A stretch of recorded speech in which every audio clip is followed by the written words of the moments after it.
खाड़ी में फिर से मिसाइलें डराने लगी हैं। ड्रोन बमों का तूफान दिखने लगा है।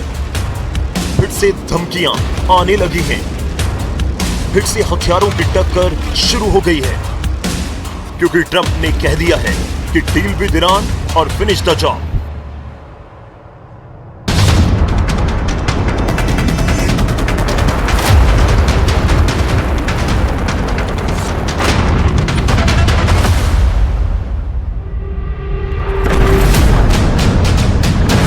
हॉर्मुज़ में तेल के 2 जहाज धुआं हो गए।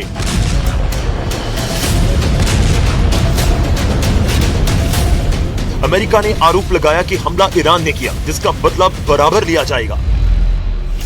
ईरान ने अब तक हमले पर अपना स्टैंड क्लियर नहीं किया है, लेकिन जिस स्टाइल में तेल के टैंकरों को जलाया गया, वो युद्ध को विस्फोटक ग्राउंड में ले जाने के लिए काफी है।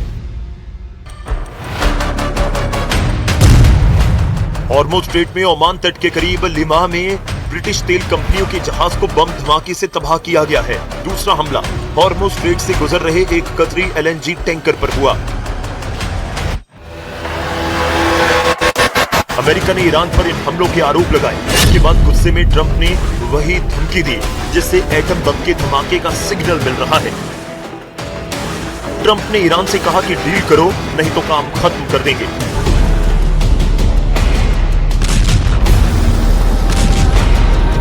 ट्रंप ने धमकी में करोड़ों लोगों पर असर डालने वाले हमले को जोर देकर कहा है, We'll make either. Look, we're going to win one way or the other. We're either going to make a deal or we're going to finish the job. Okay, and it won't be tough to finish the job. I'd rather make a deal because I don't want to affect 91 million people. We can knock down their bridges in 1 hour.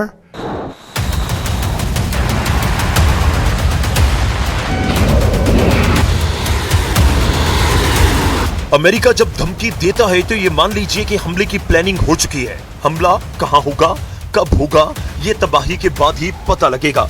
लेकिन Iran ने Trump को इतना परेशान किया कि वो अब are पार का फैसला कर चुके हैं। जिस हॉर्मुज़ में ट्रंप अपना दबदबा बताते हैं, जहां अमेरिका ने अपनी नौसेना जंगी बेड़े तैनात कर रखे हैं, वहां ईरान ट्रंप को 4 बार सीधे चैलेंज दे चुका है।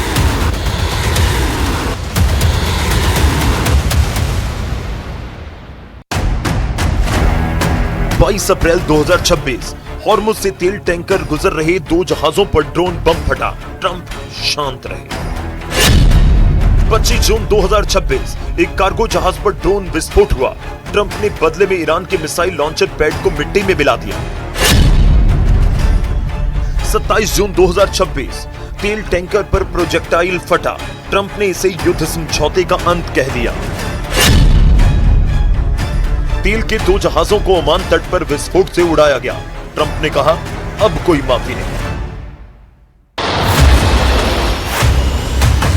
ट्रंप ने पहली गलती माफ की थी, दूसरी पर वो गुस्सा हुए थे, तीसरी पर उन्होंने बदला लिया था। लेकिन ईरान की चौथी गलती ट्रंप को बर्दाश्त नहीं हो रही है, क्योंकि जिस तरह खामिनी के जनाजे में उन्हें जान से मारने की धमकी दी गई, उसे ट्रंप नजरअंदाज नहीं करने वाले। ट्रंप की दुखती रग पर ईरान ने हाथ रख दिया है। ट्रंप जिस स्टाइल में दुश्मनों को धमकी देते हैं, ईरान ने भी उन्हें उसी अंदाज में ललकारा।